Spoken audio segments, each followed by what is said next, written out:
నిన్న పోయారు. ఒక సంవత్సరం మునుపు చనిపోయాడు. నేను ముఖ్యమంత్రి కాల అప్పటికి. నేను జూన్ 12వ తారీఖున ప్రమాణ స్వీకారం చేస్తే అంత మునిపే చనిపోయాడు. ఆయన ముఖ్యమంత్రిగా ఉన్నప్పుడే చనిపోయాడు, ఆత్మహత్య చేసుకున్నాడు. మొన్న పోయాడు. పోతే బల ప్రదర్శన, రౌడీయిజం, ఇష్టానుసారంగా పోలీసులు చెప్పారు, మీరు వెళ్ళండి, తక్కువ మందితో వెళ్ళండి, అక్కడికి వెళ్ళి పరామర్శించండి, రండి, మీటింగ్ పెట్టుకోవాలంటే పెద్ద ప్లేస్లో పెట్టుకోండి. ఇరుకు సందుల్లో మీటింగులు పెట్టి అక్కడ తొక్కేస్తే ఏమవుతారు వద్దని చెప్పి సజెషన్ ఇస్తే వీళ్ళు చేసిన పని ఇష్టానుసారంగా పోయి కడాన తమ్ముళ్ళు ఎంత క్రూరమో మీరు ఆలోచించండి. మీరెక్కడన్నా పోతా ఉంటారు కారులో, ఎవరికైనా యాక్సిడెంట్ అవుతుంది, ఏం చేస్తారు మీరు? నిలబెడతారా లేదా? మానవత్వంతో హాస్పిటల్కి తీసుకుపోతారా లేదా? మీరు ఏం చేస్తారా? చేస్తారా లేదా? చేస్తామంటే చేలిపైకి ఎత్తండి. మనకు అది జరిగినప్పుడు అది కోరుకుంటామా లేదా అని నేను అడుగుతున్నా. అలాంటిది నీ కారు కింద పడి ఒక అతను ప్రమాదంలో పడితే కుక్కన మారిగా తీసి పక్కన బారేసి వీళ్ళు నేరుగా వెళ్ళిపోతే అతను హాస్పిటల్ తీసుకుపోవడానికి లేట్ అయ్యి అతను చనిపోయాడు. హిట్ అండ్ రన్ అంటే నీకు మనుషుల యొక్క ప్రాణం అంటే విలువే తెలియడం లేదు. ఏమంటున్నారు? నా కారు కింద పడలేదని ఇంకో కారు కింద పడ్డారని రెడీ చేశారు సాక్ష్యాల్ని. భగవంతుడు ఓసారి పంపిస్తూ ఉంటాడు. ఈసారి నేను ఏమార్దలుచుకోవాలా? నేను అంతా ఇన్ఫర్మేషన్ సంపాదించమంటే మా పోలీసులు తీసుకుంటే క్లియర్ కట్గా ఫారెన్సిక్ ఎవిడెన్స్లో కూడా సాక్ష్యాలు వచ్చాయి.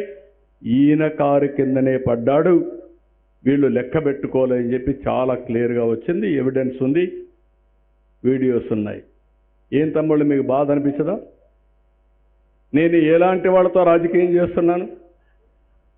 నా జీవితంలో నేను ఎక్కడ కూడా ఒక వ్యక్తిని కొట్టింది కానీ, నా మీద కేసులు పెట్టించుకున్నది కానీ ఎక్కడా లేని పరిస్థితిలో ఇప్పుడు నేను నేరస్తులతో రాజకీయం చేయాలంటే చేయకపోతే మిమ్మల్ని కాపాడుకోలేను, చేస్తే ఇలాంటి ఇబ్బందులు. అందుకే మీరు కూడా గుర్తుపెట్టుకోవాలి, మీ అమ్మాయికి పెళ్లి చేయాలంటే, మీ అబ్బాయికి పెళ్లి చేయాలంటే 7 తరాలు వెనక్కి చూస్తారు. చూస్తారా లేదా? పుట్టు మచ్చలు కూడా చూస్తారా లేదా? అవునా లేదా? కానీ రాష్ట్రంలో మాత్రం నాయకుడు కావాలంటే గుడ్డిగా ఓటేస్తారా తమ్ముళ్ళు అని అడుగుతున్నా.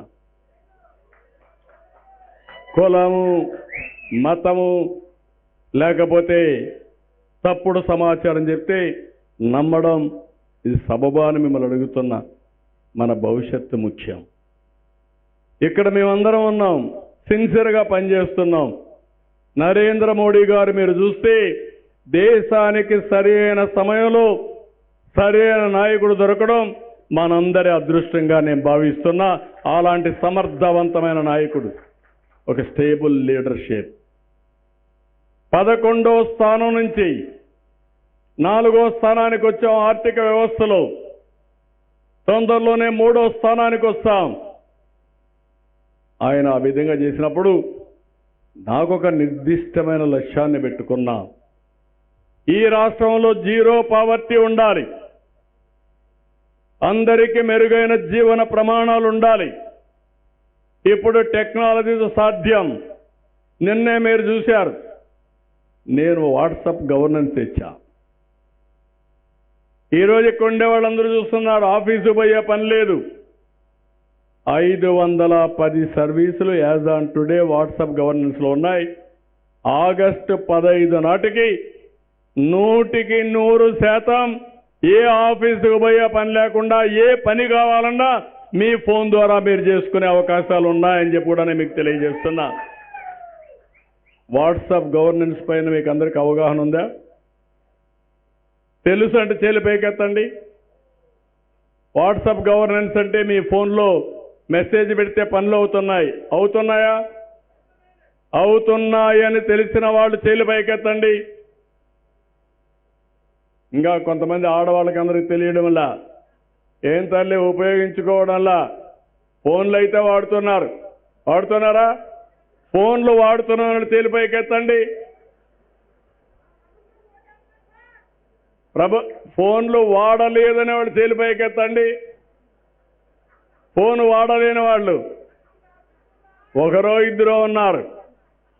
ఒకప్పుడు నేను ఫోన్ అంటే 95, 96లో ఆనాటి నాయకులు ఫోన్ తిండి పెడుతుందా అన్నారు, కూడు పెడుతుందా అన్నారు, నన్ను విమర్శించారు. అంతా కూడా 25 ఏళ్లే.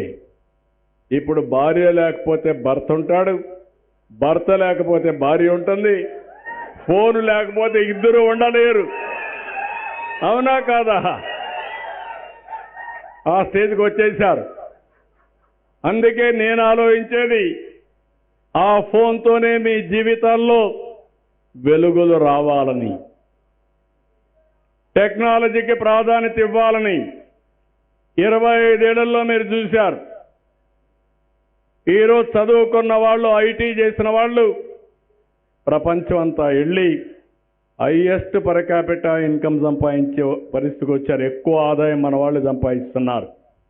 అమెరికాలో ఉండే అమెరికన్స్ $50,000 సంపాదిస్తే సంవత్సరానికి మన వాళ్ళు $1,20,000 సంపాదిస్తున్నారు. వాళ్ళకంటే రెట్టింపు. అది తెలుగువాడి సత్తా.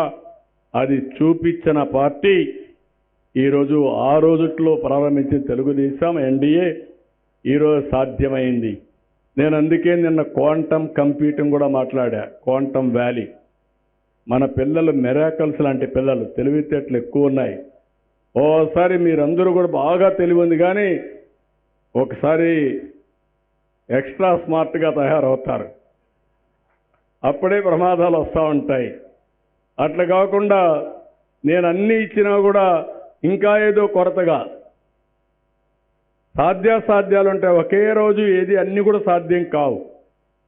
సంవత్సరం మీ జీవన ప్రమాణాలు పెరిగాయా లేదా, మీ ఆదాయం పెరిగిందా లేదా చూసుకోవాలి.